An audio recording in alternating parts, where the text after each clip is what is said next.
আসসালামু আলাইকুম এভরিওয়ান, কেমন আছো সবাই? আশা করি সবাই ভালোই আছো। আমিও আল্লাহর রহমতে এবং তোমাদের দোয়া ও আশীর্বাদে ভালোই আছি, আলহামদুলিল্লাহ। তো আজ আবারও একটা নতুন ভিডিও নিয়ে আসলাম তোমাদের সামনে। আশা করি ভিডিওটা তোমাদের ভালোই লাগবে। তো চলো ভিডিওটা শুরু করি।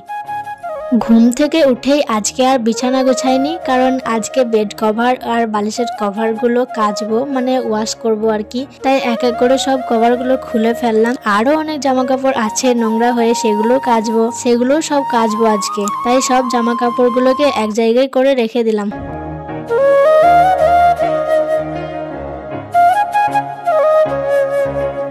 তারপর আমি এখন আমার রুমটা মানে বাসি ঘরটা ঝাড় দিয়ে নিলাম। এটা তো আমার ডেলি কাজ, মানে প্রত্যেক দিনই বাসি ঘর উঠোন সব ঝাড়ু দিতে হয়। আজকে সকালের এটো থালা বাসনগুলো আমি আর ধুইনি, কারণ আমার উঠতে একটু দেরি হয়ে গেছিল। আমার শাশুড়ি মাই ধুয়ে নিয়েছিল।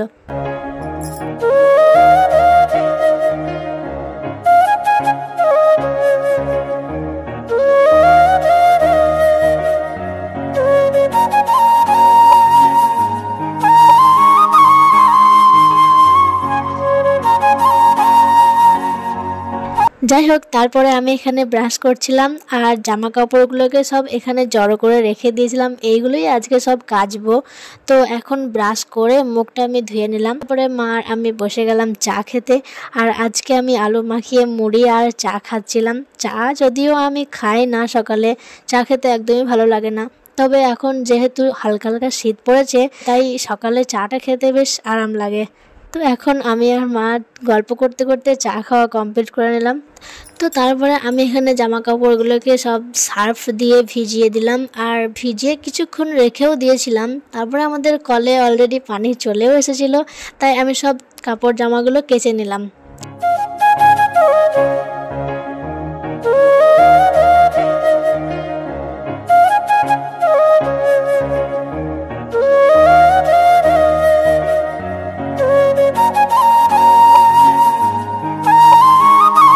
তারপরে সব জামা কাপড়গুলো কাচা কমপ্লিট করে আমাদের রাস্তাটা, মানে আমাদের এই ঘরের দরজাটায় একটু পানি দিয়ে ধুয়ে দিলাম।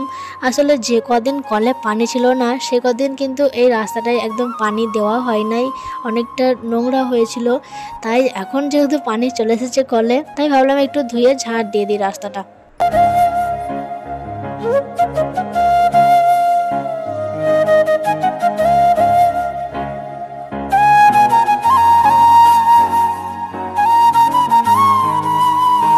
তারপরে সব জামা কাপড়গুলো এক এক করে তারে মেলে দিলাম।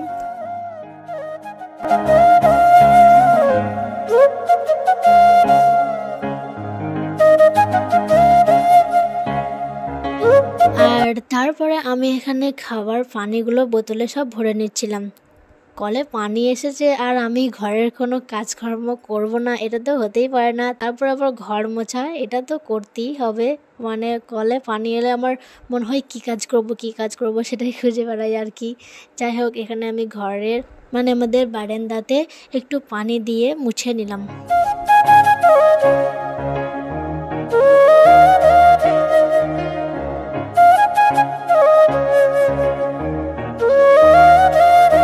আর এই সব কাজকর্ম করতে করতেই বেলা প্রায় 10টা মতো বেজে গিয়েছিল। আর আমাদের খুব খিদেও পেয়ে গেছিলো। আর এই পানি খাওয়া বেলাতে আমরা ভাতই খাই, প্রতিদিনই আমরা ভাত খাই। তাই মা আর আমি বসে গেছি ভাত খেতে। আর ভাত খেতে খেতেই ভাবছিলাম আজকে কি রান্না করা যাবে। মানে যখনই খেতে বসি তখনই আমাদের দুজনের গল্প শুরু হয়ে যায়, তোমাদেরকে তো বলেছিলাম আগে। যাই হোক, চলো এখন রান্না বান্না করার পালা। এদিকে আমি টমেটো আর ধনেপাতাটা কুচি করে রেখে দিয়েছিলাম। আর আজকে আমার শাশুড়ি মা মোছার বড়া রান্না করবে, তাই আমি এখানে কিছুটা আলু গ্রেট করে নিচ্ছিলাম। আর আজকে আমাদের মোছা পোস্তও রান্না হয়েছিল আর মোছার বড়াও রান্না করেছিল আমার শাশুড়ি মা।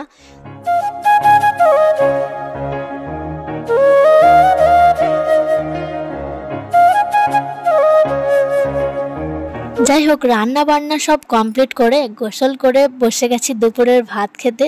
আর এই যে এই তরকারি আজকে আমাদের রান্না হয়েছিল, আর পাতে একটা কালকেকার মাছ ভাজাও ছিল। খাওয়া দাওয়া কমপ্লিট করে সকালে যেসব জামা কাপড়গুলো কেচে রেখেছিলাম সেইগুলোই এখন তুলে নিয়ে এলাম। আর তুলে নিয়ে এসে বেড কভারটাকে পেতে নিচ্ছিলাম।